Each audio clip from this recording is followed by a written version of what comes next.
राधे राधे। बोलो जय द्वारकाधीश जी महाराज की। राधे राधे। आज मेरी आवाज में आप लोगों को बहुत ही ज्यादा उत्सुकता और बहुत ही ज्यादा खनक नजर आ रही होगी, क्योंकि आज है ही ऐसा दिन। आज हम श्रीमद् भागवत शुरू करने जा रहे हैं, तो आज का दिन तो बहुत ही ज्यादा शुभ है, तो खनक हो जाना तो लाजमी ही है। खैर, आज मैं दोबारा से अभिषेक भटनागर अपने चैनल गॉड इज माइंड पर आपका एक बार फिर से स्वागत करता हूं। और आज वो शुभ दिन आ पहुंचा है जब हम श्रीमद् भागवत को पढ़ना आरंभ करने जा रहे हैं। तो चलिए आइए करते हैं श्रीमद् भागवत की शुरुआत और पढ़ते हैं पहला स्कंद।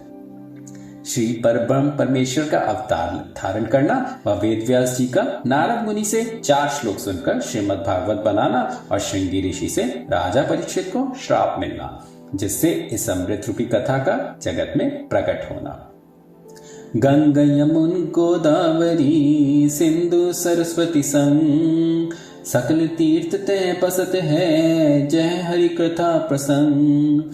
नर नारायण गिरा अरु व्यास मुनि प्रणाम, आशा मेरी पूजी है सब गुण पूरम धाम। गंग वेद को उच्चरे पंगुलांग गिर जाय, जासु कृपा बंधो तिने माधव होय सहाय। गुरुपद पंकज हृदय धरी सप्तऋषि शिर नाय, कहो कथा श्री भागवत यदुपति होय सहाय। गुणावाद गोविंद के काटत सब जंजाल, याते भाषा भागवत मिर्चत अभिषेक लाल। पहला अध्याय श्री नारायण जी महाराज की स्तुति वर्णन करना व शौनकादिक करके श्रीमद् भागवत कथा का पूछना व सूची करके इस अमृत रूपी कथा का प्रारंभ करना। सूत पौराणिक शिष्य वेद व्यास ने कहा, कथा श्रीमद् भागवत व्यास जी के मुख से जिस समय यह शुकदेव जी अपने पुत्र को पढ़ाते थे और शुकदेव जी ने राजा परीक्षित से कही थी, सुना था। उसके थोड़े दिन उपरांत सूत पौराणिक नैमिषारण्य तीर्थ में शौनकादिक 88,000 ऋषिवर इकट्ठे हुए थे। गए और कारण इकट्ठे होने का उन ऋषिवरों का वहां पर यह था कि उस जगह सुदर्शन चक्र भगवान का गिरा था, इसलिए वह स्थान बहुत पवित्र रहकर कलयुग अपना प्रवेश वहां नहीं कर सकता था। सो उन ऋषिवरों ने सूत पौराणिक से कहा कि आपने व्यास जी के पास रहकर सब पुराण पढ़े व सुने हैं, सो कृपा करके हमको भी सुनाइए, जिससे उसका पुण्य हो। तब सूत जी ने उन ऋषिवरों से कहा कि जो आदि निरंकार 14 भुवन रचकर सब जीवों का पालन करते हैं और महाप्रलय के समय चैतन्य आत्मा सब जीवों का फिर उन्हीं त्रिभुवनपति की ज्योति में समा जाता है और वह परब्रह्म अपने तेज से प्रकाशित रहकर ब्रह्मा और महादेव आदि सब देवताओं को ज्ञान देते हैं और जिनकी माया से जगत का सब व्यवहार होता है, उन्हीं आदि ज्योति का ध्यान धरकर व्यास जी कहते हैं कि संसारी व्यवहार झूठा होकर परमेश्वर की माया ऐसी बलवान है जिसको कोई भुला नहीं सकता। और श्रीमद् भागवत में ऐसा परम धर्म वर्णन किया है कि जिसमें कुछ कपट व लोभ ना रहकर ऐसे निर्गुण धर्म लिखे हैं जिसके करने से तीनों दुख और पाप संसारी मनुष्य का जो देवता और नवग्रह और शत्रु और मन के संकल्प विकल्प से होता है, छूटकर नहीं रहता।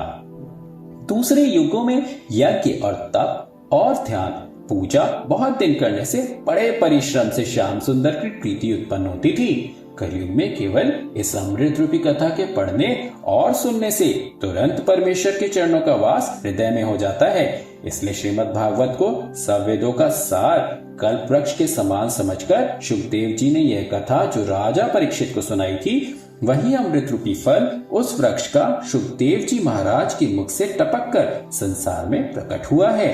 जो सूत पौराणिक शौनकादिक ऋषिवर और व्यास जी अपने चेलों से कहते हैं कि तुम लोग इस अमृत रूपी फल को, जिसमें कुछ छिलका व गुठली नहीं है, बारंबार कानों की राह पिया करो। जिस तरह संसार में मीठे फल को सुआ काटकर खा लेता है, उसी तरह शुकदेव जी ने अमृत रूपी कथा को, जो वैकुंठ का सुख देने वाली है, बहुत मीठी समझकर खा लिया और अपने मुख से निकालकर जगत में प्रकट किया। यह बात सुनकर एक दिन शौनकादिक ऋषिवरों ने जब प्रातः समय स्नान व पूजा कर चुके, तब सूत जी को बड़े आदर भाव से बीच में बैठाकर कहा, आप सब वेद और पुराण जानते हैं, इसलिए हमें अपना चेला समझकर जो पुराण सब वेद और शास्त्र का तत्व संसारी जीवों के भवसागर पार उतरने के वास्ते उत्तम हो, उसे अपने मुखारविंद से वर्णन कीजिए, जिससे सुनकर जल्दी हम लोगों की मुक्ति हो व थोड़ा परिश्रम करने से फल अधिक प्राप्त हो। और यह भी बतलाइए कि जिन पर ब्रह्म परमेश्वर के नाम लेने से संसारी जीवों का उद्धार हो जाता है, उन्होंने कौन काम करने के वास्ते मृत्यु लोक में देवकी जी के गर्भ से श्री कृष्ण जी का अवतार लिया और सगुण रूप धरकर बलराम जी के साथ जगत में कौन लीला की थी, और जब कलयुग के आदि में श्याम सुंदर वैकुंठ को पधारे, तब धर्म किसके शरण रहा और किसे सौंप गए थे, उसका हाल तो वर्णन कीजिए। पर ब्रह्म परमेश्वर की लीला और कथा सुनने से आदमी 84 लाख योनि में जन्म नहीं पाता और आवागमन से छूटकर सगर पार उतर जाता है। तो यहाँ पे समाप्त होता है हमारा प्रथम अध्याय। अब हम दूसरा अध्याय आरंभ करेंगे। शुकदेव जी का वन में तप करने के लिए चले जाना व फिर नारद मुनि के उपदेश से अपने स्थान पर वापस आना। सूत जी ने जब यह प्रश्न शौनकादिक ऋषिवरों का सुना, तब मन में बहुत प्रसन्न होकर पहले शुकदेव जी के चरणों का ध्यान किया, जिनके सत्संग से उन्होंने श्रीमद् भागवत सुना था। फिर अपने गुरु वेदव्यास जी के पदकमल को हृदय में रखकर श्याम सुंदर की चतुर्भुजी मूर्ति को दंडवत करके शौनकादिक ऋषिवरों से कहा कि तुमने बहुत अच्छी बात हम तुमको श्रीमद् भागवत कथा, जिसमें सब लीला नारायण जी की लिखी है, सुनाते हैं, चित्त लगाकर सुनना। जिस समय शुकदेव जी ने माता के पेट से जन्म लिया, उसी समय मुरली मनोहर का तप करने के वास्ते नार बिवार समेत घर से निकलकर वन का रास्ता लिया व उन्होंने मन में विचारा कि यहाँ रहने से हमारा विवाह सब लोग कर देंगे, इसलिए अभी से वन में जाकर हरिभजन करना ही उचित है, जिससे संसारी माया में ना लिपटे। जब व्यास जी ने यह हाल पुत्र का देखा, तब प्रेमवश होकर उसे फेर लाने के वास्ते पीछे दौड़े और शुकदेव जी को बहुत पुकार कर कहा, हे बेटा, खड़े होकर हमारी बात तो सुन लो। पर शुकदेव जी महाराज इस तरह संसार से विरक्त होकर हरि चरणों में प्रीति रखते थे कि उन्होंने खड़े होकर व्यास जी को उत्तर देना उचित न जानकर मन में कहा, देखो, हमारे पिता को बुढ़ापा आने पर भी संसारी माया लगी है। ऐसा विचार कर शुकदेव जी ने वनांतरी वृक्षों में प्रवेश करके कहा कि कोई किसी का पुत्र व पिता ना होकर संसार की गति सदा से ही इसी तरह चली आती है और यह शरीर बारंबार आवागमन में फंसा रहकर जीवात्मा कभी नहीं मरता। यह बात सुनकर व्यास जी को संतोष हुआ। जिस समय शुकदेव जी वन को चले जाते थे, उसी समय राह में एक तालाब पर देवताओं की स्त्रियां निर्वस्त्र होकर नहाती थी। उन्होंने शुकदेव जी को देखकर कुछ लज्जा नहीं किया, उसी तरह निर्वस्त्र खड़ी रही। जब पीछे से व्यास जी वृद्ध मनुष्य वहां पर पहुंचे, तब उन स्त्रियों ने लज्जित होकर अपना अपना वस्त्र पहन लिया।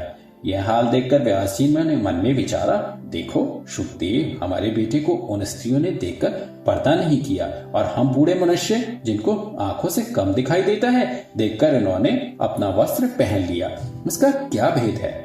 उन स्त्रियों ने दिव्य दृष्टि से वेद व्यास जी के मन का हाल जानकर कहा, हे व्यास जी, आपको स्त्री व पुरुष का ज्ञान है और शुकदेव जी महाराज परमहंस होकर स्त्री व पुरुष में भेद कुछ नहीं जानते, इसलिए हम लोगों ने उनसे कुछ लज्जा न करके तुम्हें देखकर वस्त्र पहन लिए थे। यह बात सुनकर व्यास जी ने मन का संदेह मिट गया। शुकदेव जी महाराज ऐसे तरण व तारण महात्मा है। शौनकादिक ऋषिवरों ने यह स्तुति उनकी सुनकर मन में कहा, देखो, सूत पौराणिक हम सब बूढ़े बूढ़े ऋषिवरों व मुनीश्वरों की कुछ उपमा ना कहकर शुकदेव जी छोटे बालक की इतनी बड़ाई करते हैं। जब यह बात समझकर ऋषिवरों का मुख बहुत मलिन हो गया, तब सूत पौराणिक उनके मन का हाल अपने ज्ञान से जानकर बोले कि शुकदेव जी ने वास्ते भवसागर पार उतारने और ऋषिवरों व मुनीश्वरों के यह भागवत कथा जगत में प्रकट की है, इसलिए वह योगी और मुनि के भी गुरु हैं। जब यह वचन सुनकर सबको बोध हुआ, तब सूत जी ने ऋषिवरों से कहा कि कदाचित कोई इस बात का संदेह करे कि जब शुकदेव जी जन्मते ही परमेश्वर का तप करने वास्ते वन में चले गए थे तो उन्होंने भागवत पुराण व्यास जी से किस तरह पढ़ा। उसका उत्तर यह है कि जब शुकदेव जी ने ऋषिवर और मुनीश्वरों से ज्ञान चर्चा किया तब उनको यह मालूम हुआ कि जिसके साधन करने से हरि चरणों में प्रीति हो वही परम धर्म है। इसलिए शुकदेव जी ने नारद जी से मिलकर पूछा, महाराज हमको ऐसा कौन सा ज्ञान है जो बतलाइए जिसमें बीज चरण परमेश्वर के हमारा मन लगे। तब नारद जी बोले, इसका हाल तुम्हारे पिताजी अच्छा जानते हैं, हमने उनको बतला दिया है। यह बात सुनकर शुकदेव जी वन में अपने पिताजी के पास चले आए और उनके चरणों पर गिरकर बोले कि आप मुझे कोई ऐसी विद्या पढ़ाइए जिसमें हरि चरणों में प्रीति हो। तब व्यास जी ने कहा, सिवाय पढ़ने श्रीमद् भागवत के और दूसरा उपाय इसका नहीं है। यह बात सुनकर शुकदेव जी ने भागवत पुराण पढ़ना आरंभ किया। इतनी कथा सुनाकर सूत जी बोले कि जब शुकदेव जी भागवत कथा वेदव्यास जी हमारे गुरु से पढ़ते थे तब हम भी वहीं पर थे। जो शुकदेव महाविरक्त रहकर एक क्षण कहीं नहीं ठहरते थे वह भागवत पढ़ने के लोभ से बहुत दिन तक व्यास जी की सेवा में रहे। उन्होंने भागवत को बड़े प्रेम से पढ़ा और शुकदेव जी को परमहंस व ऋषिवरों के सत्संग से बहुत प्यार था, किंतु उनके पास कुछ तरफे तो था नहीं जो देने के लोभ से किसी को अपने पास बुलाते। इसलिए उन्होंने भागवत पढ़ा कि इस अमृत रूपी कथा सुनने की इच्छा से योगीश्वर और मुनीश्वर और ऋषिवर हमारे पास रहेंगे और इसी कथा का सदा व्रत मैं दूंगा। इतनी कथा सुनाकर सूत जी बोले, हे ऋषिवरों, इस कथा के सुनने से निष्काम भक्ति प्राप्त होती है व निष्कपट भक्ति होने से लोग विराट और ज्ञानी होकर मुक्ति पदवी पर पहुंचते हैं। इसलिए मनुष्य को चाहिए कि जो काम यज्ञ व तप पूजा और व्रत शुभ कर्म करे उसमें कुछ चाहना ना रखे तो उसके वास्ते यहाँ सुख होकर मरने उपरांत परलोक बनता है। वह किसी बात की कामना रखने से यह जीव आवागमन में फंसा रहकर भवसागर पार नहीं उतरता। भक्ति के बराबर दूसरा धर्म नहीं है।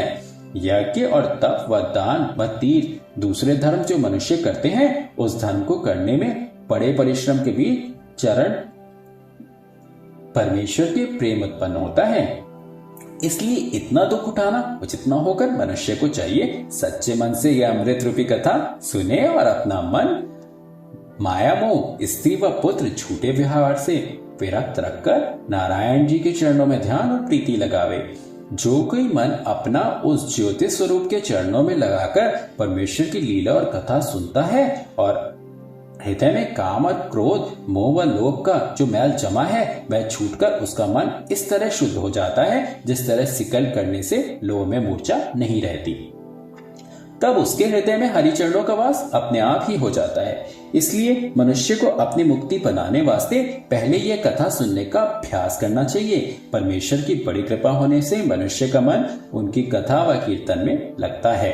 बिना भक्ति किए कीर्तन व कथा परमेश्वर की सुने मन शुद्ध नहीं होता। मनुष्य का स्वभाव भी राजसी व तामसी व सात्विकी होता है।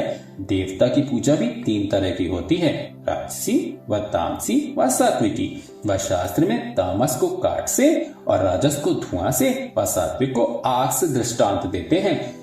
जो अर्थ आग से निकलता है वह बात काठ व धूम्र से नहीं प्राप्त होती।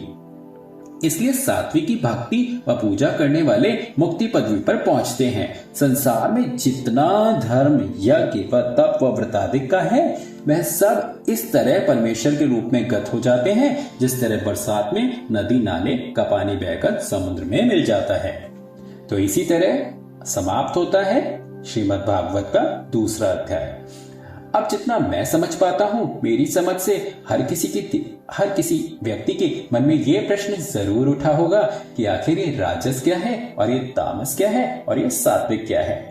सही मायनों में यदि आप मुझसे पूछेंगे तो जब मैंने पहली बार श्रीमद् भागवत पढ़नी आरंभ की थी तब ऐसे बहुत सारे प्रश्न थे जो मेरे दिमाग में उठते थे, जो मेरे मन में उठते थे। परंतु धीरे धीरे जिस तरह मैंने इस भागवत को बार बार पढ़ना प्रारंभ किया उस तरह इन सभी कठिन कठिन शब्दों से कि ऊपर की जितनी भी परतें थी वो सब हटती चली गई। कल सबसे पहले हम राजस तामस और सात्विक के बारे में उसका व्याख्यान करने की कोशिश करेंगे। क्योंकि मैं नहीं चाहता जिस तरह से इन सभी भारी भारी शब्दों की वजह से मेरे मन में बहुत सारी हिलोरें उठी थी, वो मैं आपके साथ में ना हो, और मैं पहले ही उसको अपनी समझ से व्याख्यान करता चला जाऊंगा ताकि आपका मन इस श्रीमद् भागवत से बिल्कुल भी दूर ना हो और आप इसको रोजाना सुनते चले जाएं।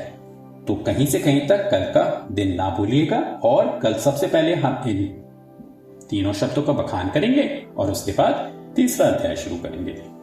तो चलिए एक बार फिर कहते हैं राधे राधे और जय द्वारकाधीश। कल सुबह एक बार फिर मिलते हैं।